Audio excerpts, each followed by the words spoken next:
Alam mo ba na 75% ng ating panaginip ay nakakalimutan natin at 5% lang nito ang ating naaalala? Sa ating panaginip ay may mga simbolo na nakatago na konektado sa buhay natin or magiging kapalaran natin. Maaari itong maging positibo at negatibo. Hi! Kagabi na naginip po ako na nakakita daw ako ng maraming ipis, at lahat sila pinatay ko. Number 1. Ang panaginip na maraming ipis na pinatay, ay karaniwang sumisimbolo sa tagumpay laban sa mga problema, takot, o mga taong nagtatangka sa iyo. Ang pagpatay sa kanila ay nagpapahiwatig na matapang mong kinakaharap, at nagtatagumpay ka sa pag-aalis ng mga negatibong aspeto sa iyong buhay, tulad ng masamang bisyo o mabigat na emosyon. Number 2, ang maraming ipis ay madalas sumisimbolo sa mga maliliit na problema na nagpapadumi o nanggugulo sa iyong isip. Ang pagpatay sa kanila ay nangangahulugang neresolba mo na ang mga ito. Number 3, maaaring ito ay senyales ng proteksyon at tagumpay sa mga taong may masamang balak o naiinggit sa iyo. Ito din ay sign ng pag-aalis ng mga karumihan o kasalanan sa buhay na nag-uudyok sa iyo na magbago.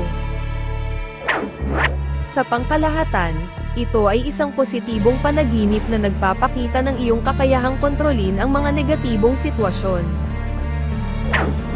Ano po yung yakap ko ang amo ko at umiiyak ako? Number 1, ang panaginip na yakap ang isang tao at umiiyak, ito ay madalas na sumisimbolo ng matinding emosyon, pangangailangan sa emosyonal na koneksyon, o pagpapalaya ng mga nakatagong damdamin tulad ng kalungkutan, pangungulila, o takot. Maaari rin itong magpahiwatig ng kagustuhang magkaroon ng kapayapaan o closure sa isang sitwasyon. Number 2, ang pag-iyak sa panaginip ay kadalasang senyales ng paglalabas ng bigat na daladala sa totoong buhay, na nagpapahiwatig ng nalalapit na paghilom ng damdamin. Number 3, maaaring ito ay senyales ng proteksyon at tagumpay sa mga taong may masamang balak o naiinggit sa iyo. Ito din ay sign ng pag-aalis ng mga karumihan o kasalanan sa buhay na nag-uudyok sa iyo na magbago. Ang panaginip na ito ay madalas na positibong sign na nagpapahiwatig ng emosyonal na paglaya at pagtanggap. Hello po, good morning po. Pwede po magtanong kasi nanaginip po ako na pinapatay kami ng stepfather namin. Number 1, ang panaginip na pinapatay kayo ng stepfather ay maaaring magdulot ng takot at pag-aalala, ngunit mahalagang tandaan na ang mga panaginip ay madalas na simboliko at hindi literal na babala. Number 2, maaaring kinakatawan nito ang iyong takot, insecurities, o stress sa totoong buhay, lalo na kung may tensyon sa relasyon ninyo ng stepfather mo. Number 3, ang panaginip na ikaw o ang pamilya mo ay pinapatay ay maaaring sumisimbolo sa pakiramdam na wala kang kontrol sa isang sitwasyon o sa isang taong may kapangyarihan sa buhay mo. Number 4, ang pagpatay sa panaginip ay madalas na nangangahulugan ng pagtatapos ng isang yugto, pagbabago, o pagnanais na alisin ang isang negatibong impluwensya o emosyon. Number 5, kung mayroon kayong hindi pagkakaunawaan, ang panaginip ay maaaring refleksyon ng iyong galit, takot, o pangamba sa kanya. Yung anak kong bunso nahulog sa bangin. Number 1, ang panaginip na nahulog sa bangin ang bunso mong anak ay madalas sumisimbolo sa matinding takot, pag-aalala, kawalang katiyakan, o pagbabago sa iyong buhay. Ito ay maaaring refleksyon ng iyong takot na mawala ang inosente o mahalagang bahagi ng iyong buhay, o pakiramdam na wala kang kontrol sa isang sitwasyon na may kinalaman sa pamilya.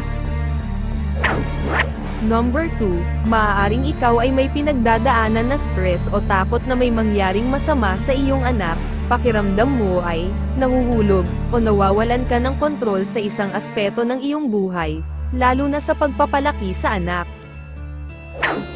Number 3, ang pagkahulog ay maaaring magpahiwatig ng mga biglaang pagbabago o transisyon na nagdudulot sa iyo ng takot. Napanaginipan ko si Mr. nasa kabit niya. May anak na daw sila babae at lalaki at sinugod ko daw si kabit niya. Kinalmot ko daw mukha ng kabit niya. Natuklap daw iyon sa panaginip ko. Ano po ibig sabihin nito? Number 1, ang panaginip na sinugod mo ang kabit ng iyong mister ay madalas na refleksyon ng matinding insecurities, takot, o kawalan ng tiwala sa relasyon. Maaaring ito ay senyales ng iyong emosyonal na pag-aalala o pangangailangang ipagtanggol ang iyong pamilya. Maaari rin itong stress o mixture ng mga iniisip mo. Number 2, maaaring nakakaramdam ka ng kawalang seguridad sa inyong pagsasama o may mga bagay kang ikinakatakot mong mawala.